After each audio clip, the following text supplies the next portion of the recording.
कृष्णाय वासुदेवाय हरये परमात्मने प्रणतः क्लेशनाशाय गोविंदाय नमो नमः।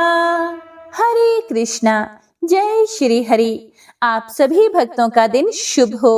जगत पालक भगवान श्री हरि विष्णु की अनंत कृपा आप सभी भक्तजनों पर सदैव बनी रहे। हे प्रिय भक्तों, आज एकादशी तिथि है और आज षटतिला एकादशी है और साथ ही मकर संक्रांति का महापर्व भी है। तो आप सभी भक्तों को षटतिला एकादशी और मकर संक्रांति की हार्दिक शुभकामनाएं। भगवान का आशीर्वाद आप सभी भक्तों पर सदा सर्वदा बना रहे। आपके घर में अथाह सुख समृद्धि का वास हो। षटतिला एकादशी श्री हरि विष्णु की विशेष प्रिय एकादशी मानी जाती है। आज के दिन षटतिला एकादशी की कथा श्रवण से भक्त के कर्म शुद्ध होते हैं और उसे मोक्ष की ओर अग्रसर करने वाला पुण्य प्राप्त होता है। तो हमारे चैनल पर एकादशी की कथा जरूर सुनिएगा। आज हम माघ मास के 11वें पावन दिन की अत्यंत शुभ और पुण्यदायिनी कथा में श्रद्धा एवं भक्ति भाव सहित प्रवेश कर रहे हैं। माघ मास का प्रत्येक दिन अलौकिक महिमा से युक्त है, परंतु 11वां दिन व्रत, दान तथा हरि स्मरण के माध्यम से जीवन में पवित्रता, शांति और सद्भाव का विशेष प्रसार करता है। इस पावन दिवस पर प्रातः काल किया गया स्नान देह को शुद्ध करता है। सेवा और संयम मन को निर्मल बनाते हैं और कथा श्रवण हृदय को भगवत भक्ति से आलोकित कर देता है। शास्त्रों में कहा गया है, माघ मास के 11वें दिन निष्काम भाव से किया गया हर पुण्य कर्म अक्षय फल देता है और भक्त को भगवान श्री हरि विष्णु की विशेष कृपा का अधिकारी बनाता है। तो आइए अपने मन और वाणी को पवित्र करते हुए पूर्ण श्रद्धा और समर्पण भाव से श्री हरि विष्णु के चरणों में नमन करते हुए आरंभ करें माघ मास के 11वें दिन की पावन कथा। जय श्री हरि विष्णु।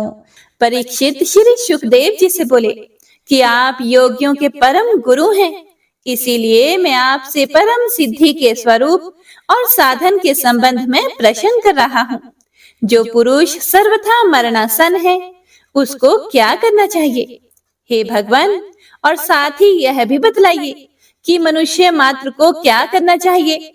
वे किसका श्रवण, किसका जप, किसका स्मरण और किसका भजन करें तथा किसका त्याग करें? हे मुनिवर, आपका दर्शन अत्यंत दुर्लभ है, क्योंकि जितनी देर एक गाय दूही जाती है, गृहस्थों के घर पर उतनी देर भी आप तो नहीं ठहरते। श्री सूत जी महाराज कहते हैं कि जब राजा ने बड़ी ही मधुर वाणी में इस प्रकार संभाषण एवं प्रश्न किए, तब समस्त धर्मों के मर्मज्ञ व्यास नंदन भगवान श्री सुखदेव जी उनका उत्तर देने लगे। श्री सुखदेव जी महाराज ने कहा, हे परीक्षित, तुम्हारा लोक हित के लिए किया हुआ यह प्रश्न बहुत ही उत्तम है। मनुष्यों के लिए जितनी भी बातें सुनने, स्मरण करने या कीर्तन करने की हैं, उन सब में यह श्रेष्ठ है। आत्मज्ञानी महापुरुष ऐसे प्रश्न का बड़ा आदर करते हैं। हे राजेंद्र, जो गृहस्थ घर के काम धंधों में उलझे हुए हैं, जो अपने स्वरूप को नहीं जानते, उनके लिए हजारों बातें कहने, सुनने एवं सोचने करने की रहती हैं। उनकी सारी उम्र ऐसे ही बीत जाती है। उनकी रात नींद में या स्त्री प्रसंग से कटती है और दिन धन की हाय हाय या कुटुंबियों के भरण पोषण में समाप्त हो जाता है। संसार में जिन्हें अपना अत्यंत घनिष्ठ संबंधी कहा जाता है, वे शरीर, पुत्र, स्त्री आदि कुछ नहीं है, असत्य है। परंतु जीव उनके मोह में ऐसा पागल सा हो जाता है कि रात दिन उनको मृत्यु का ग्रास होते देखकर भी चेतता नहीं। इसीलिए हे परीक्षित, जो अभय पद को प्राप्त करना चाहता है, उसे तो सर्वात्मा सर्वशक्तिमान भगवान श्री कृष्ण की ही लीलाओं का श्रवण, कीर्तन और स्मरण करना चाहिए।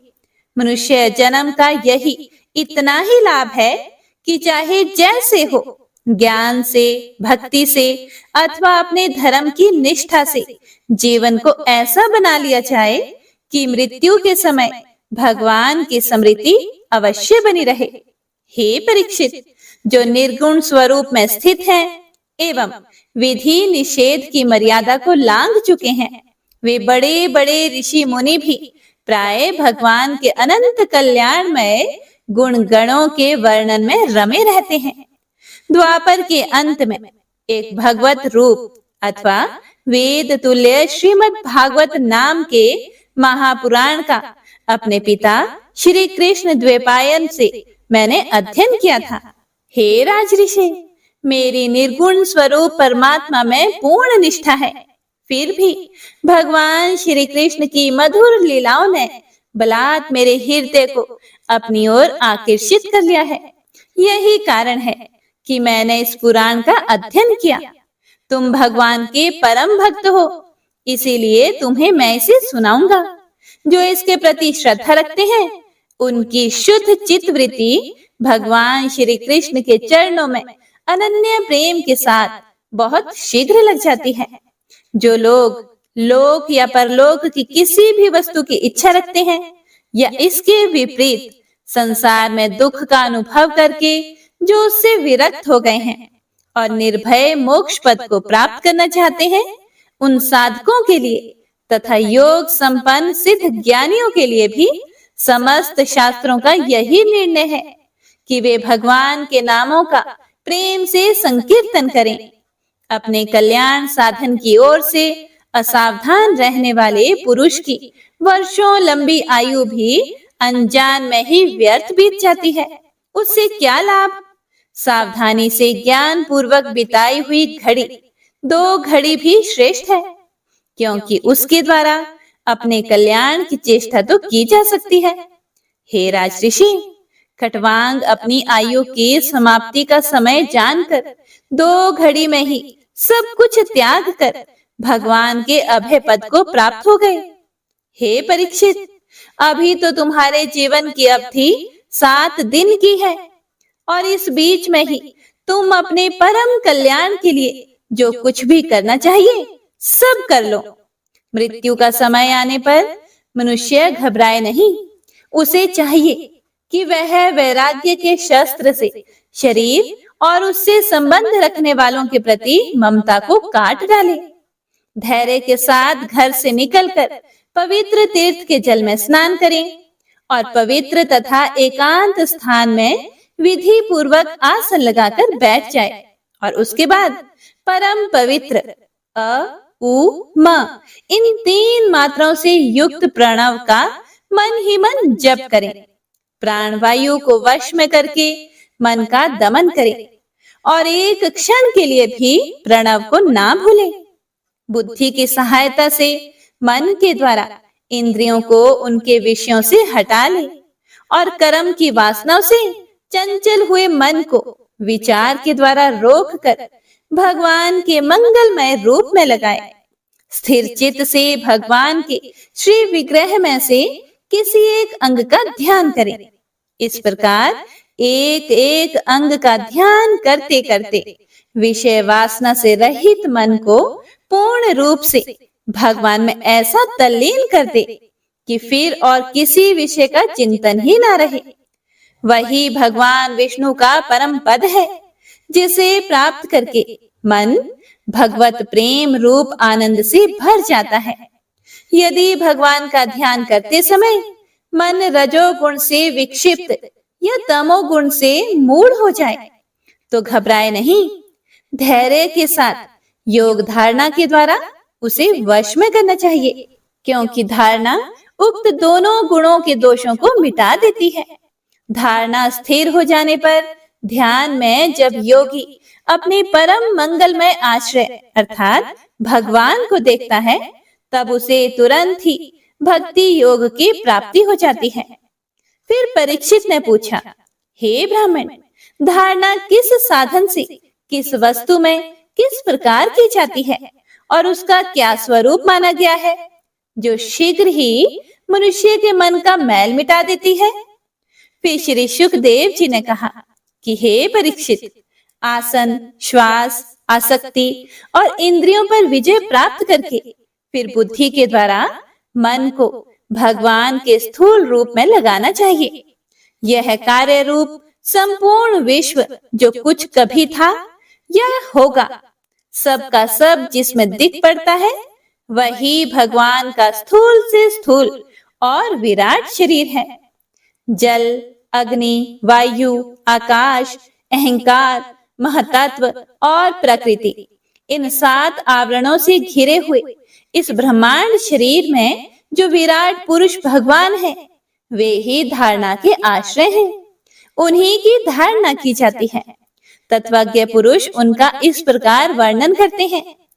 पाताल विराट पुरुष के तलवे हैं, उनकी एड़ियां और पंजे रसातल हैं, दोनों गुल्फ एड़ी के ऊपर की गांठें महातल हैं, उनके पैर के पिंडे तलातल हैं। विश्व मूर्ति भगवान के दोनों घुटने सूतल हैं, जांघें वितल और अतल हैं, पेड़ू भूतल हैं और हे परीक्षित, उनके नाभि रूप सरोवर को ही आकाश कहते हैं। आदि पुरुष परमात्मा की छाती को स्वर्गलोक, गले को महरलोक, मुख को जनलोक और ललाट को तपोलोक कहते हैं। उन सहस्त्र सिर वाले भगवान का मस्तक समूह ही सत्य लोक है। इंद्रादि देवता उनकी भुजाएं हैं, दिशाएं कान और शब्द श्रवणेन्द्रिय हैं। दोनों अश्विनी कुमार उनकी नासिका के छिद्र हैं, गंध घ्राणेन्द्रिय है और धधकती हुई आग उनका मुख है। भगवान विष्णु के नेत्र अंतरिक्ष हैं, उनमें देखने की शक्ति सूर्य है और दोनों पलकें रात और दिन हैं। उनका भ्रुविलास ब्रह्मलोक है, तालु जल है और जीवा रस। वेदों को भगवान का भ्रमरंध्र कहते हैं और यम को दाढ़ें। सब प्रकार के स्नेहदांत हैं और उनकी जगन मोहिनी माया को ही उनकी मुस्कान कहते हैं। यह अनंत सृष्टि उसी माया का कटाक्ष विक्षेप है। लज्जा ऊपर का होंठ और लोभ नीचे का होंठ है। धर्म स्तन और अधर्म पीठ है। प्रजापति उनके मूत्रेंद्रिय है। मित्रा वरुण अंडकोश है। समुद्र कोख है और बड़े बड़े पर्वत उनकी हड्डियां हैं। हे राजन, विश्व मूर्ति विराट पुरुष की नाड़ियां नदियां हैं। वृक्ष रोम है, परम प्रबल वायु श्वास है। काल उनकी चाल है और गुणों का चक्कर चलाते रहना ही उनका कर्म है। हे परीक्षित, बादलों को उनके केश मानते हैं। संध्या उन अनंत का वस्त्र है। महात्माओं ने अव्यक्त अर्थात मूल प्रकृति को ही उनका हृदय बतलाया है और सब विकारों का खजाना उनका मन चंद्रमा कहा गया है। महतत्व को सर्वात्मा भगवान का चित्त कहते हैं और रुद्र उनके अहंकार कहे गए हैं। घोड़े, खच्चर, ऊंट और हाथी उनके नख हैं।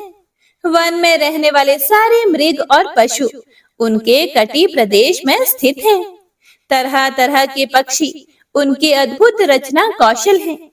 स्वयंभू मनु उनकी बुद्धि है और मनु के संतान मनुष्य उनके निवास स्थान है।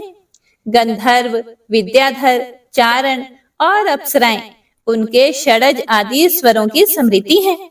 दैत्य उनके वीर्य है।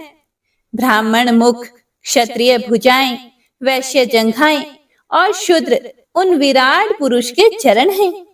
विविध देवताओं के नाम से जो बड़े बड़े द्रव्यमय यज्ञ किए जाते हैं, वे उनके कर्म हैं।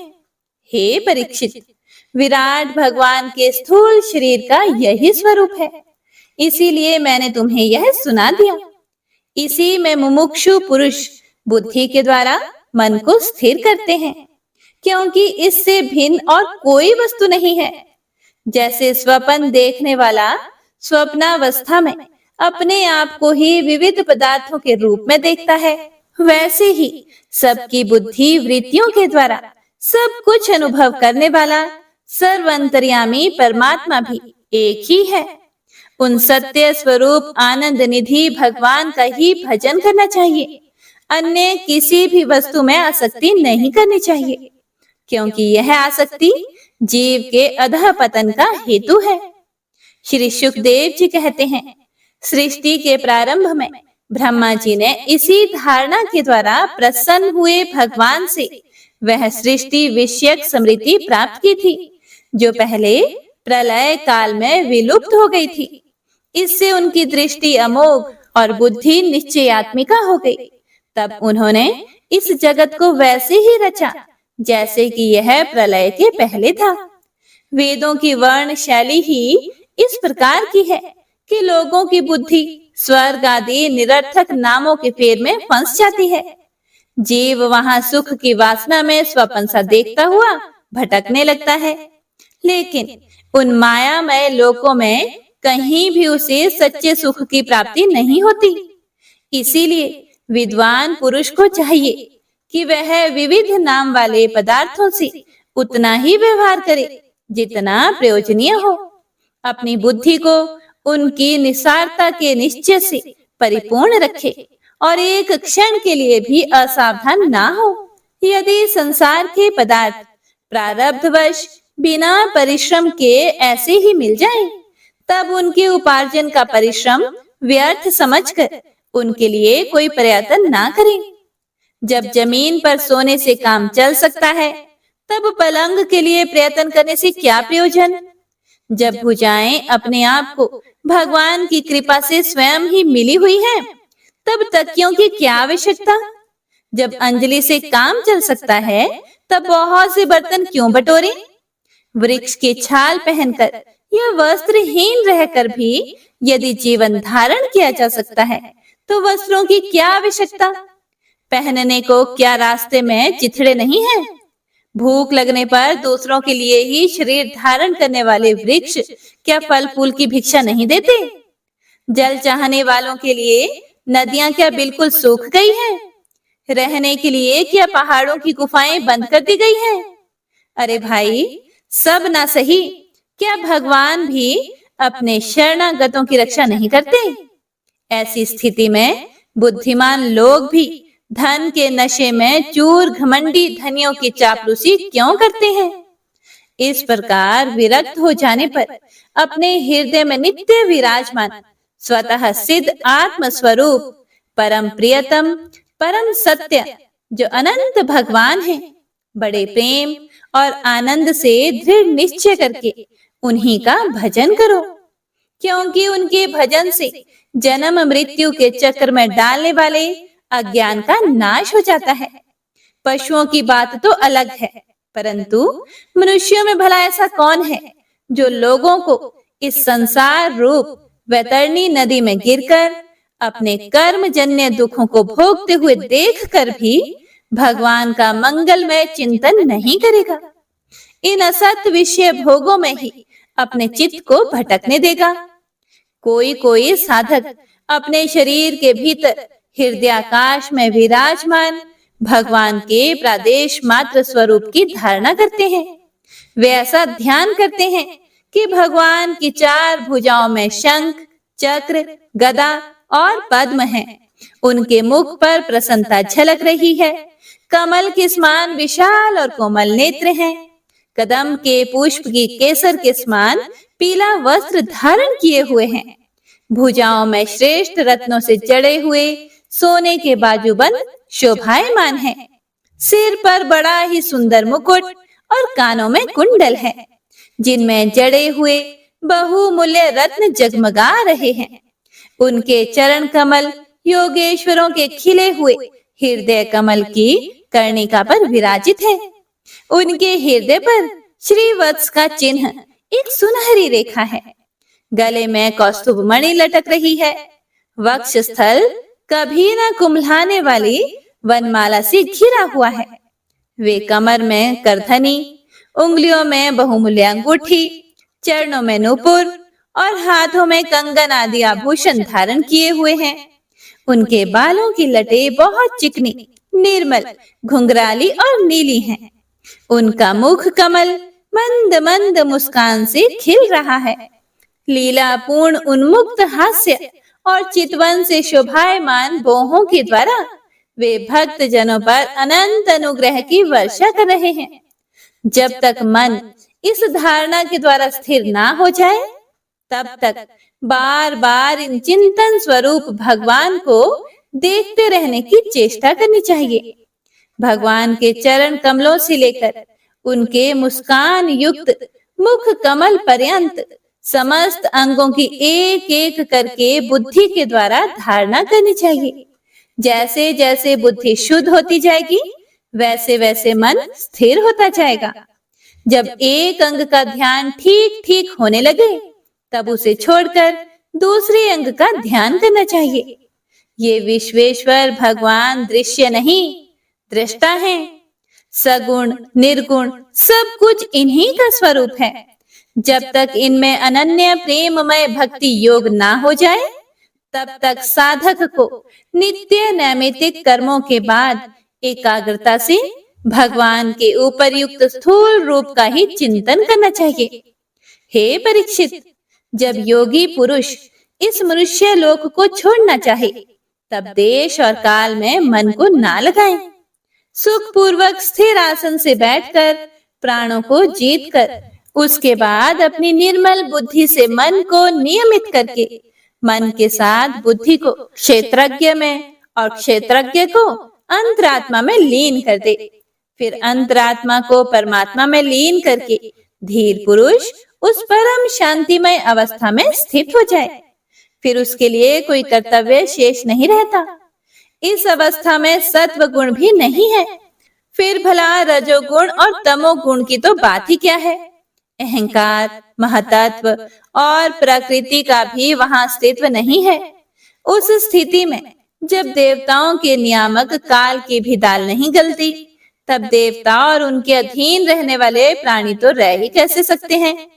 योगी लोग यह नहीं इस प्रकार परमात्मा से भिन्न पदार्थों का त्याग करना चाहते हैं और शरीर तथा उसके संबंधी पदार्थों में आत्मबुद्धि का त्याग करके हृदय के द्वारा पद पद पर भगवान के जिस परम पूज्य स्वरूप का आलिंगन करते हुए अनन्य प्रेम से परिपूर्ण रहते हैं, वही भगवान विष्णु का परम पद है। इस विषय में समस्त शास्त्रों की सम्मति है। ज्ञान दृष्टि के बल से जिसके चित्त की वासना नष्ट हो गई है, उस ब्रह्मनिष्ठ योगी को इस प्रकार अपने शरीर का त्याग करना चाहिए।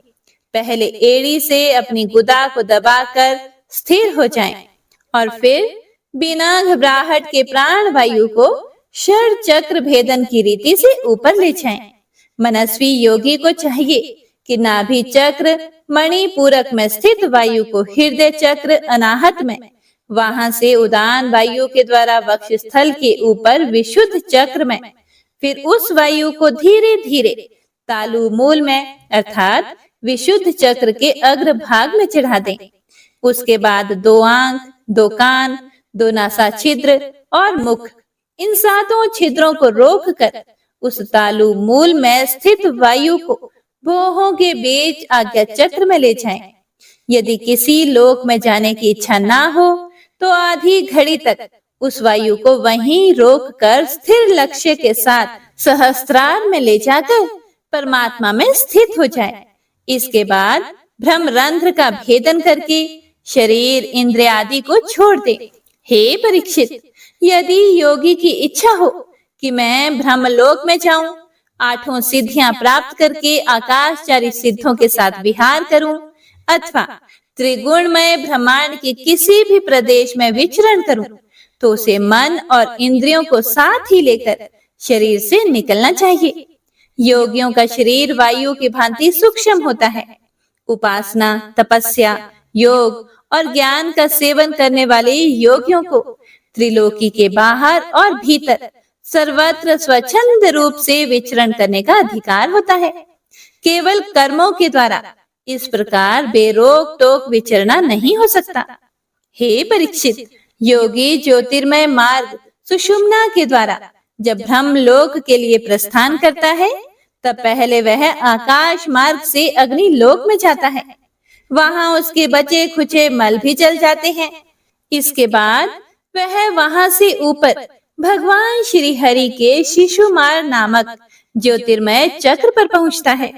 भगवान विष्णु का यह शिशुमार चक्र विश्व ब्रह्मांड के भ्रमण का केंद्र है।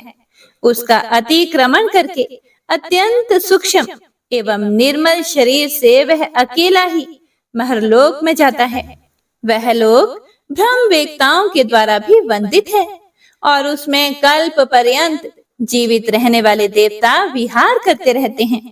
फिर जब प्रलय का समय आता है, तब नीचे के लोकों को शेष के मुख से निकलती हुई आग के द्वारा भस्म होते हुए देखकर वह ब्रह्मलोक में चला जाता है। जिस ब्रह्मलोक में बड़े बड़े सिद्धेश्वर विमानों पर निवास करते हैं, उस ब्रह्मलोक की आयु ब्रह्मा की आयु के समान ही दो परार्थ की है। वहां ना शोक है, ना दुख है, ना बुढ़ापा है और ना ही मृत्यु। फिर वहां किसी प्रकार का उद्वेग या भय तो हो ही कैसे सकता है भला। वहां यदि दुख है तो केवल एक बात का, वह यही है कि इस परम पद को ना जानने वाले लोगों के जन्म मृत्युमय अत्यंत घोर संकटों को देखकर दयावश वहां के लोगों के मन में बड़ी व्यथा होती है। सत्यलोक में पहुंचने के पश्चात वह योगी निर्भय होकर अपने सूक्ष्म शरीर को पृथ्वी से मिला देता है और फिर उतावली ना करते हुए 7 आवरणों का भेदन करता है। पृथ्वी रूप से जल को और जल रूप से अग्निमय आवरणों को प्राप्त होकर वह ज्योतिर्रूप से वायु रूप आवरण में आ जाता है और वहां से समय पर ब्रह्म की अनंतता का बोध कराने वाले आकाश रूप आवरण को प्राप्त करता है। इस प्रकार स्थूल आवरणों को पार करते समय उसकी इंद्रियां भी अपने सूक्ष्म अधिष्ठान में लीन होती जाती हैं। इस प्रकार योगी पंचभूतों के स्थूल सूक्ष्म आवरणों को पार करके अहंकार में प्रवेश करता है। वहां सूक्ष्म भूतों को तामस अहंकार में, इंद्रियों को राजस अहंकार में तथा मन और इंद्रियों के अधिष्ठाता देवताओं को सात्विक अहंकार में लीन कर देता है। इसके बाद अहंकार के सहित लय रूप गति के द्वारा महतत्व में प्रवेश करके अंत में समस्त गुणों के लय स्थान प्रकृति रूप आवरण में जाकर मिलता है। हे परीक्षित, महाप्रलय के समय प्रकृति रूप आवरण का भी लय हो जाने पर वह योगी स्वयं आनंद स्वरूप होकर अपने उस निवारण रूप से आनंद स्वरूप शांत परमात्मा को प्राप्त हो जाता है। जिसे इस भगवानमयी गति की प्राप्ति हो जाती है, उसे फिर इस संसार में नहीं आना पड़ता। हे परीक्षित, तुमने जो कुछ पूछा था उसके उत्तर में मैंने वेदोक्त द्विविध सनातन मार्ग सद्यो मुक्ति और क्रम मुक्ति का तुमसे वर्णन किया। पहले ब्रह्मा जी ने भगवान वासुदेव की आराधना करके उनसे जब प्रश्न किया था, तब उन्होंने उत्तर में इन्हीं दोनों मार्गों की बात ब्रह्मा जी से कही थी। संसार चक्र में पड़े हुए मनुष्य के लिए जिस साधन के द्वारा उसे भगवान श्री कृष्ण की अनन्य प्रेममयी भक्ति प्राप्त हो जाए, उसके अतिरिक्त और कोई भी कल्याणकारी मार्ग नहीं है। भगवान ब्रह्मा ने एकाग्र चित्त से सारे वेदों का 3 बार अनुशीलन करके अपनी बुद्धि से यही निश्चय किया कि जिससे सर्वात्मा भगवान श्री कृष्ण के प्रति अनन्य प्रेम प्राप्त हो, वही सर्वश्रेष्ठ धर्म है। समस्त चर अचर प्राणियों में उनके आत्मा रूप से भगवान श्री कृष्ण ही लक्षित होते हैं, क्योंकि ये बुद्धि आदि दृश्य पदार्थ उनका अनुमान कराने वाले लक्षण हैं। वे इन सब के साक्षी एकमात्र दृष्टा हैं। हे परीक्षित, इसीलिए मनुष्यों को चाहिए कि सब समय और सभी स्थितियों में अपनी संपूर्ण शक्ति से भगवान श्री हरि का ही श्रवण, कीर्तन और स्मरण करें। हे राजन, संत पुरुष आत्म स्वरूप भगवान की कथा का मधुर अमृत बांटते ही रहते हैं। जो अपने कान के दोनों में भर भर कर उनका पान करते हैं, उनके हृदय से विषयों का विषैला प्रभाव जाता रहता है, वह शुद्ध हो जाता है और वे भगवान श्री कृष्ण के चरण कमलों की सनिधि प्राप्त कर लेते हैं। हे प्रिय भक्तों, श्री सुखदेव जी महाराज आगे कहते हैं कि हे परीक्षित, तुमने मुझसे जो पूछा था कि मरते समय बुद्धिमान मनुष्य को क्या करना चाहिए, उसका उत्तर मैंने तुम्हें दे दिया। जो ब्रह्म तेज का इच्छुक हो वह बृहस्पति जी की, जिसे इंद्रियों की विशेष शक्ति की कामना हो वह इंद्र की, और जिसे संतान की लालसा हो वह प्रजापतियों की उपासना करे। जिसे लक्ष्मी चाहिए वह माया देवी की, जिसे तेज चाहिए वह अग्नि की, जिसे धन चाहिए वह वसुओं की, और जिस प्रभावशाली पुरुष को वीरता की चाह हो उसे रुद्रों की उपासना करनी चाहिए। जिसे बहुत अन्न प्राप्त करने की इच्छा हो वह अदिति का, जिसे स्वर्ग की कामना हो वह अदिति के पुत्र देवताओं का, जिसे राज्य की अभिलाषा हो वह विश्व देवों का, और जो प्रजा को अपने अनुकूल बनाने की इच्छा रखता हो उसे साध्य देवताओं का आराधन करना चाहिए।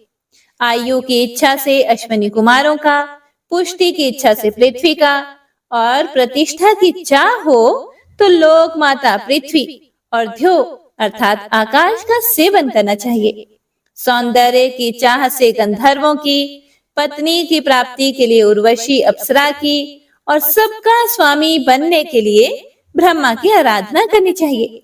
जिसे यश की इच्छा हो वह यज्ञ पुरुष की, जिसे खजाने की लालसा हो वह वरुण की, विद्या प्राप्त करने की आकांक्षा हो तो भगवान शंकर की, और पति पत्नी में परस्पर प्रेम बनाए रखने के लिए पार्वती जी की उपासना करनी चाहिए। धर्म उपार्जन करने के लिए विष्णु भगवान की, वंश परंपरा की रक्षा के लिए पितरों की, बाधाओं से बचने के लिए यक्षों की, और बलवान होने के लिए मरुदगणों की आराधना करनी चाहिए। राज्य के लिए मनवंतरों के अधिपति देवों को, और भोगों के लिए चंद्रमा को, और निष्कामता प्राप्त करने के लिए परम पुरुष नारायण को भजना चाहिए। और जो बुद्धिमान पुरुष है वह चाहे निष्काम हो, समस्त कामनाओं से युक्त हो अथवा मोक्ष चाहता हो, उसे तो तीव्र भक्ति योग के द्वारा केवल पुरुषोत्तम भगवान की ही आराधना करनी चाहिए। जितने भी उपासक हैं उनका सबसे बड़ा हित इसी में है कि वे भगवान के प्रेमी भक्तों का संग करके भगवान में अविचल प्रेम प्राप्त कर लें। ऐसे पुरुषों के सत्संग में जो भगवान की लीला कथाएं होती हैं, उनसे उस दुर्लभ ज्ञान की प्राप्ति होती है जिससे संसार सागर की त्रिगुणमयी तरंग मालाओं के थपेड़े शांत हो जाते हैं। हृदय शुद्ध होकर आनंद का अनुभव होने लगता है। इंद्रियों के विषय में आसक्ति नहीं रहती। कैवल्य मोक्ष का सर्वसम्मत मार्ग भक्ति योग प्राप्त हो जाता है। भगवान की ऐसी रसमयी कथाओं का चस्का लग जाने पर भला कौन ऐसा है जो उनमें प्रेम ना करे। श्री शौनक जी ने कहा, हे श्री सूत जी महाराज, राजा परीक्षित ने सुखदेव जी की बात सुनकर उनसे और क्या पूछा। वे तो सर्वज्ञ होने के साथ ही साथ मधुर वर्णन करने में भी बड़े निपुण थे। सूत जी, आप तो सब कुछ जानते हैं, हम लोग उनकी वह बातचीत बड़े प्रेम से सुनना चाहते हैं। आप कृपया करके अवश्य सुनाइए, क्योंकि संतों की सभा में ऐसी ही बातें होती हैं जिनका पर्यवसान भगवान की रसमयी लीला कथा में ही होता है। पांडुनंदन महारथी राजा परीक्षित बड़े भगवत भक्त थे। बाल्यावस्था में खिलौनों से खेलते समय भी वे श्री कृष्ण लीला का ही रस लेते थे। भगवानमय श्री सुखदेव जी भी जन्म से ही भगवत परायण हैं। ऐसे संतों के सत्संग में भगवान के मंगलमय गुणों की दिव्य चर्चा अवश्य ही हुई होगी। जिसका समय भगवान श्री कृष्ण के गुणों के गान अथवा श्रवण में व्यतीत हो रहा है, उसके अतिरिक्त सभी मनुष्यों की आयु व्यर्थ जा रही है। ये भगवान सूर्य प्रतिदिन अपने उदय और अस्त से उनकी आयु छीनते जा रहे हैं। क्या वृक्ष नहीं जीते? क्या लुहार की धौंकनी सांस नहीं लेती? गांव के अन्य पालतू पशु क्या मनुष्य पशु की ही तरह खाते पीते या मैथुन नहीं करते? जिसके कान में भगवान श्री कृष्ण की लीला कथा कभी नहीं पड़ी, वह नर, पशु, कुत्ते, ग्राम सूकर ऊंट और गधे से भी गया बीता है। हे सूत जी, जो मनुष्य भगवान श्री कृष्ण की कथा कभी नहीं सुनता, उसके कान बिल के समान है। जो जीभ भगवान की लीलाओं का गायन नहीं करती, वह मेंढक की जीभ के समान टर टर करने वाली है। उसका तो ना रहना ही अच्छा है। जो सिर कभी भगवान श्री कृष्ण के चरणों में झुकता नहीं, वह रेशमी वस्त्र से सुसज्जित और मुकुट से युक्त होने पर भी बोझा मात्र ही है।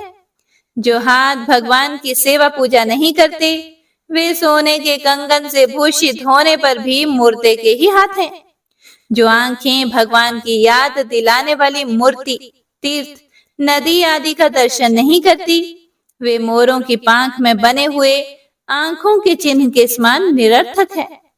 मनुष्यों के वे पैर चलने की शक्ति रखने पर भी ना चलने वाले पेड़ों जैसे ही हैं, जो भगवान की लीला स्थलियों की यात्रा नहीं करते। जिस मनुष्य ने भगवत प्रेमी संतों के चरणों की धूल कभी सिर पर नहीं चढ़ाई, वह जीता हुआ भी मुर्दा है।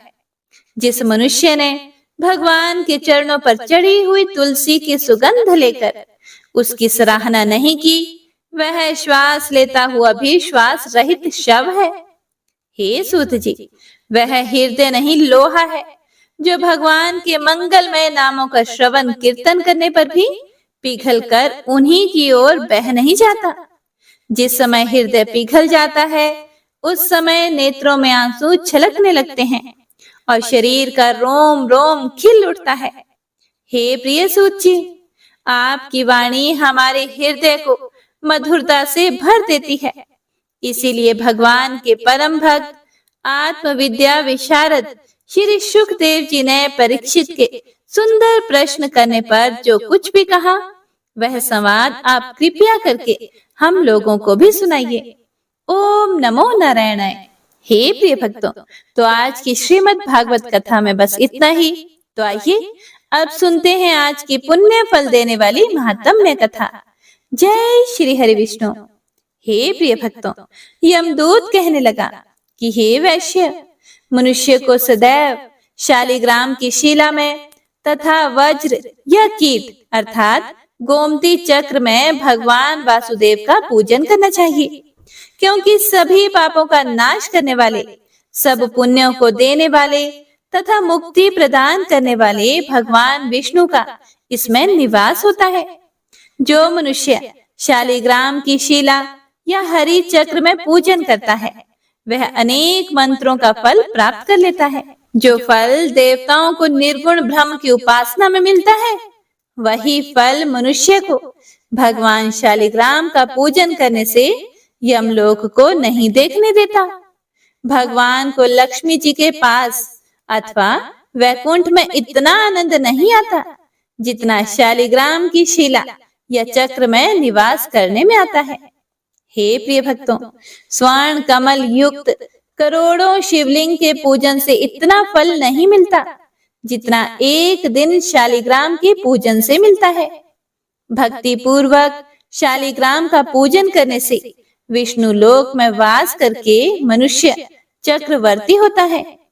काम, क्रोध, लोभ, मोह, अहंकार से युक्त होकर भी मनुष्य शालिग्राम का पूजन करने से वैकुंठ में प्रवेश करता है। जो सदैव शालिग्राम का पूजन करते हैं, वह प्रलय काल तक स्वर्ग में वास करते हैं। जो दीक्षा, नियम और मंत्रों से चक्र में बलि देता है, वह निश्चय करके विष्णु लोक को प्राप्त होता है।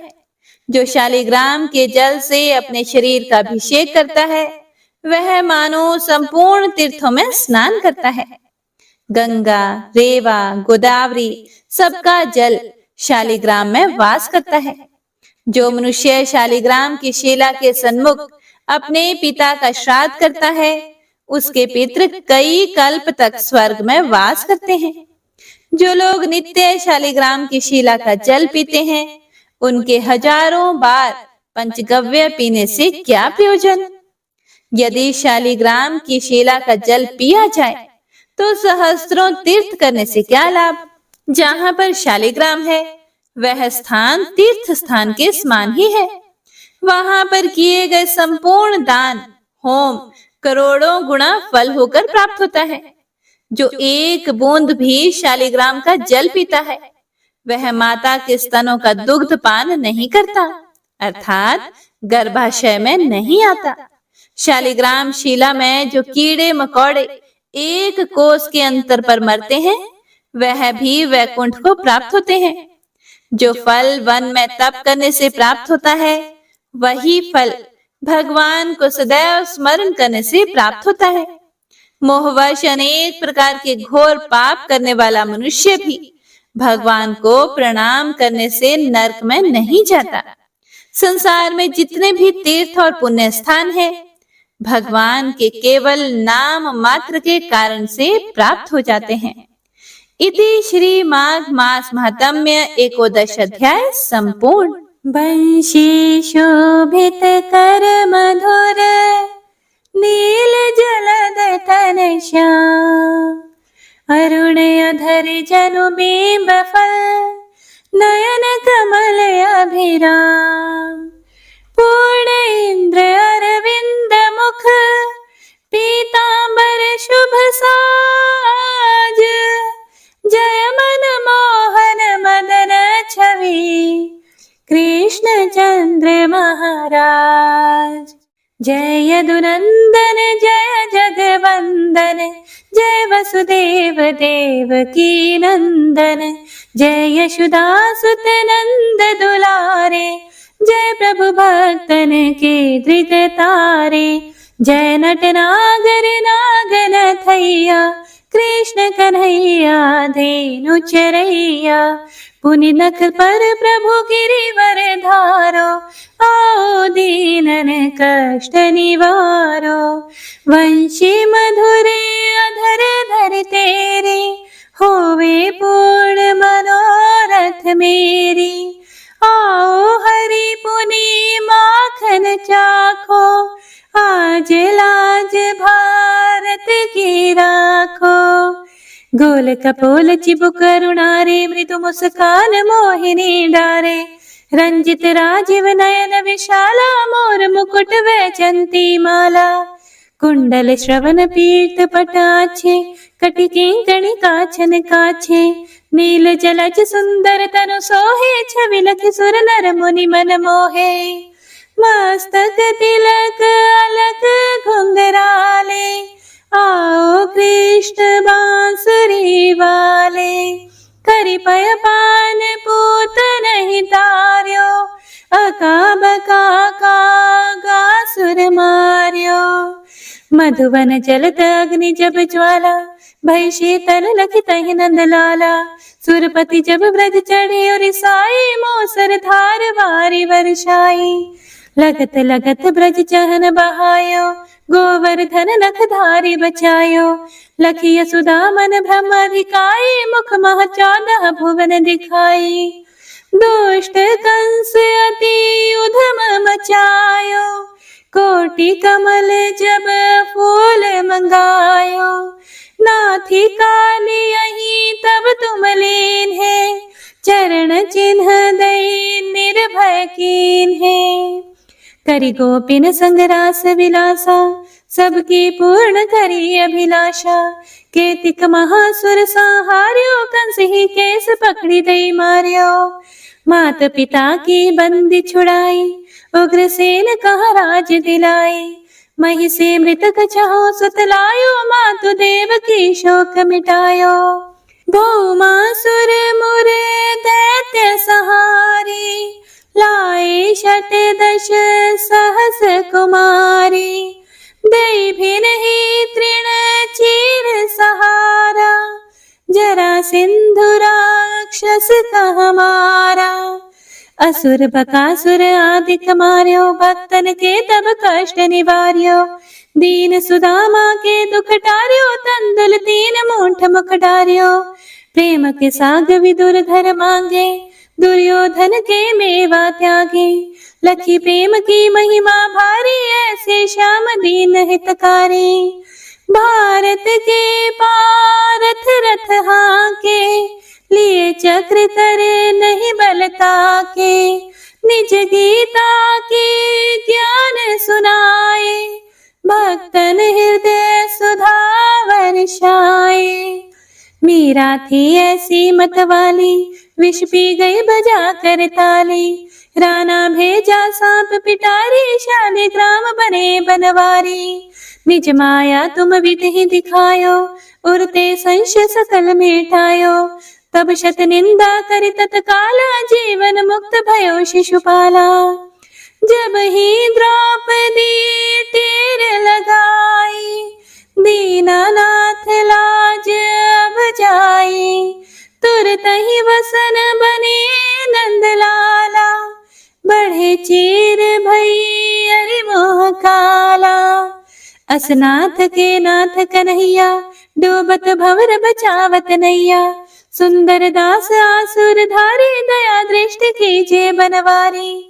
नाथ सकल मम कुमति निवारो, क्षमहु बेगी अपराध हमारो। खोलो पट अब दर्शन दीजिए, बोलो कृष्ण कन्हैया की जय। बोलो कृष्ण कन्हैया की जय। बोलो कृष्ण कन्हैया की जय।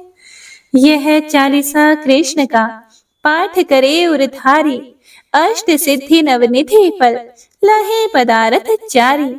जय श्री कृष्ण।